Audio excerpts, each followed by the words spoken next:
had fought and had friends and family die for their country. The Nazis weren't Germany, and many still loved their country and hoped for change. As Klemperer would write in 1942, "I am German, and still waiting for the Germans to come back.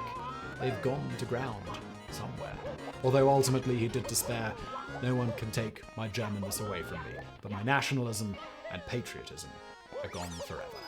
Going back to the immigration problem, the United States, despite its surface-level supposed "give me your tired, your poor, your huddled masses yearning to breathe free" thing, and the extreme success the US once had with more open immigration policies being a boon to the country, at this point they had a hard limit of 153,744 immigrants annually. This, in turn, was divided by country, with an awful lot of entry requirements to qualify on top of that. These requirements were so strict that many quotas during this time weren't filled at all, despite massively more applicants than that number. On top of that, despite news of the atrocities being committed against the Jews leading up to the war, the majority of the public opposed relaxing immigration guidelines or boosting the numbers to accommodate those desperately wanting out of Germany. Other countries more or less mimicked this general stance, with Britain even going further by taking steps to try and limit the number of German Jews who would be allowed to immigrate to Palestine, which was one place that was taking a relatively large number of Jewish immigrants compared to most states. That said, in 1938, Britain did agree to amend policy to take in 10,000 Jewish children, but made no special provisions for taking any Jewish adults outside of the already established normal immigration procedures. So the problem was, the Nazis wanted the Jews to leave, and this was part of their original master plan.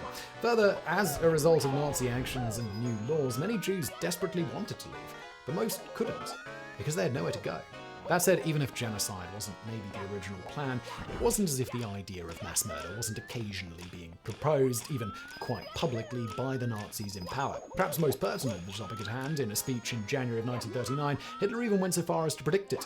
"Today, I will once more be a prophet. If the international Jewish financiers in and outside Europe should succeed in plunging the nations once more into a world war, then the result will not be the Bolshevization of the earth, and thus the victory of Jewry, but the annihilation of the Jewish race in Europe." Apparently, the Nazis being the ones to cause a Second World War wasn't a problem, though I guess it should also be pointed out here that this was not the only time Hitler very publicly telegraphed his prediction of the Holocaust should another world war break out.